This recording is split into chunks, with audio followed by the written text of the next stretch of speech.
Dark Souls is a masterpiece. Period. Hey guys, in this video I wanted to talk about, well, Dark Souls of course. I recently bought the remastered edition on the Nintendo Switch and it really reminded me on how much I love Dark Souls. So I want to talk about my experience with Dark Souls, why it is the best game in its series, why the graphics and the sound still hold up even to this day, and a few other things I want to touch on. Hope you guys like it. It's most likely going to be a pretty long video, so strap in and, well, listen to my voice.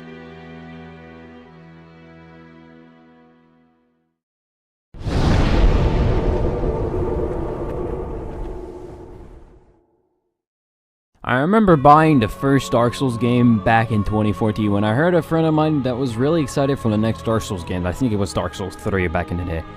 And honestly, looking back at it, I didn't even know Dark Souls even existed, so I bought the game on Xbox 360 and started playing. From start to finish, I was on my toes the whole time, and after I finished it, I felt the biggest feeling of accomplishment I've never felt in my entire life, to the point where I even screamed yes when I finally beat the last boss. Even if I felt accomplished, I still wanted more of it, so I went on and buy the whole franchise, even buying a PS4 just to play Bloodborne. Actually, the only game I've never played in the entire series is Demon Souls. I don't have a PlayStation 3 and I don't have a plan to buy a PlayStation 3 to play a single game, so I'll wait till it's more or less playable in the PS3 emulator.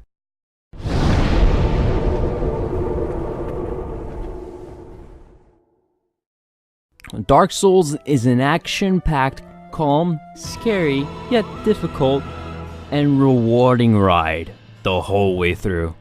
Yes, as you've probably heard everywhere on the internet, it is a pretty difficult game. Difficult, but not unfair.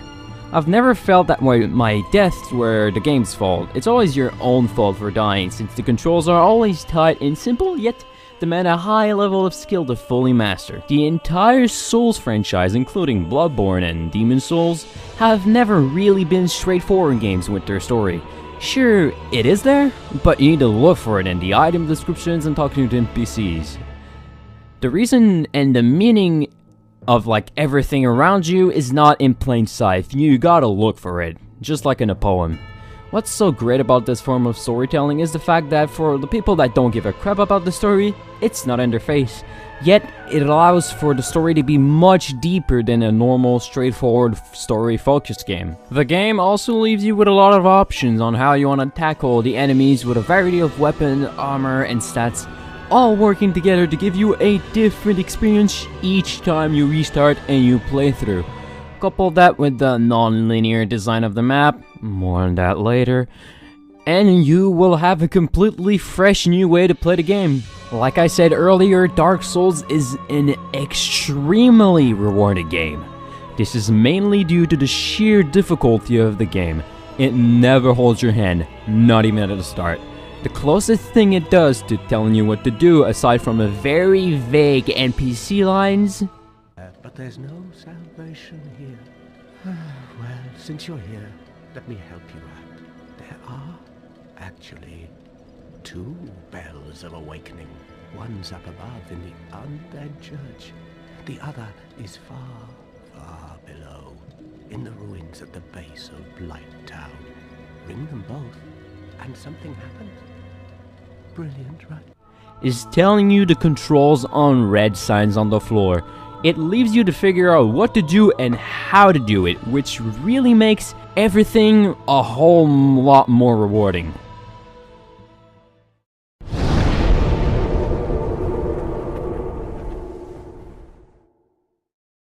Dark Souls 1 has one major thing that the other games following it didn't have: an interconnected world.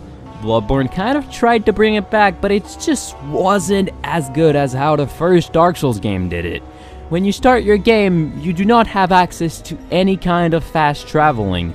Yes, this does mean you have to run from point A to point B, but in my opinion, it adds a feeling of relief when you finally find that elevator or that door that leads you back to somewhere you've already been before. It makes them feel useful, unlike in Bloodborne where you can just teleport back to the previous lamp. You do not unlock fast travel until like the mid-game, and when you get it, you feel accomplished. You feel like you earned the right to fast travel, and finally go talk to Andre. Dark Souls 1 is also much less linear than the other games that followed it. The only game that comes anywhere close to Dark Souls 1 in terms of non-linearity is Dark Souls 2, and even then, it's still nowhere close to the original. Let's take, for example, the beginning of the game. After you arrive at Firelink Shrine, you have 3 different paths you can take. The first path leads you to the Undead Burg, which is pretty much the go-to area for new players. It has low-level enemies and pretty simple bosses, except you Capra Demon in your 5-square-meter room. The second path leads to the Catacombs, where you're immediately greeted by the skeletons that not only kill you in 2 hits, but they also revive infinitely.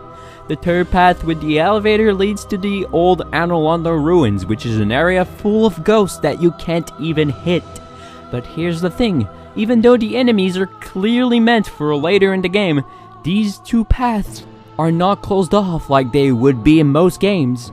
A skilled player can go in the tomb and get himself some pretty good gear that's normally reserved for the mid to end game, like right at the start of the game.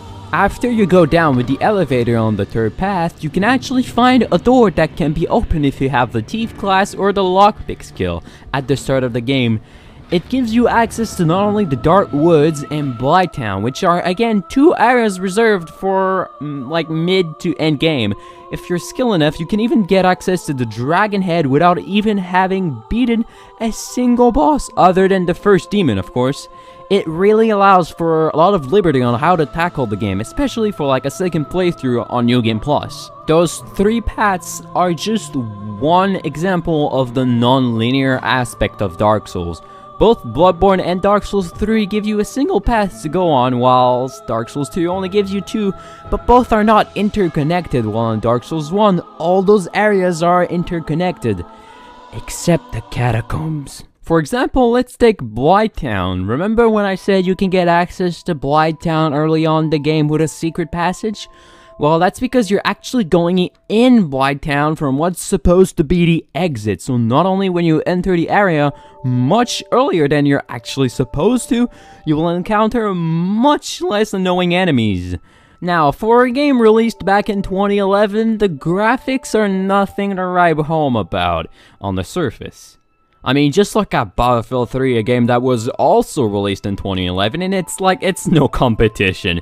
Sure, on the surface it does not really look amazing, but when you look deeper into it, it's now that you can see how beautiful it can be at some points. Case in point, there's an area in the game that's really hidden deep in the map. Like, we're talking through the poison swamps of Blighttown, not 1 but 2 invisible walls, and after going down through the branches of a tree with a few rare enemies that can give you the cursed status and a few mushrooms, you get to an area called Ash Lake.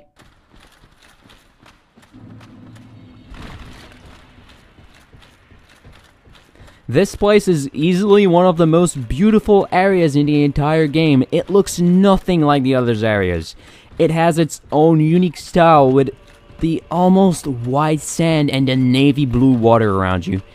Take this beautiful scenery and mix it with a calm yet majestic music that goes perfectly with the tone of the area. It's not a big area, in fact. There are only 2 enemies. You can find one of the 2 Hydras in the game, and some weird clam enemies, okay? And what lies at the end is the Ancient Dragon.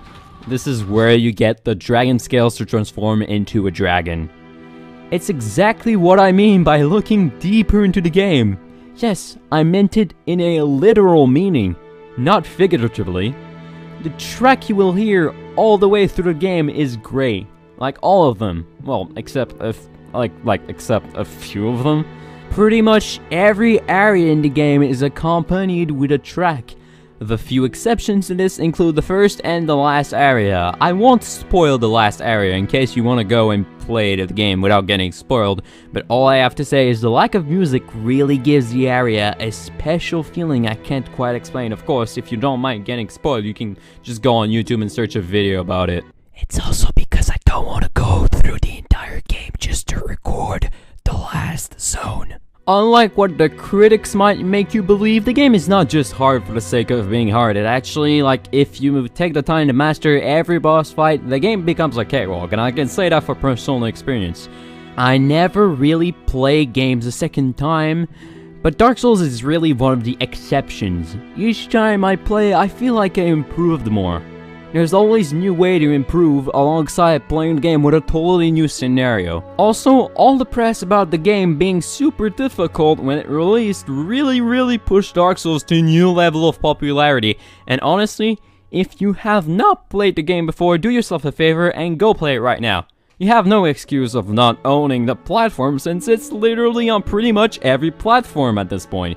So you better go buy it right now or spare some money to buy it later. I could have made the video longer, explaining why the game is so good, but I won't even blame it on my free time. I'll be honest, I'm just a lazy fuck.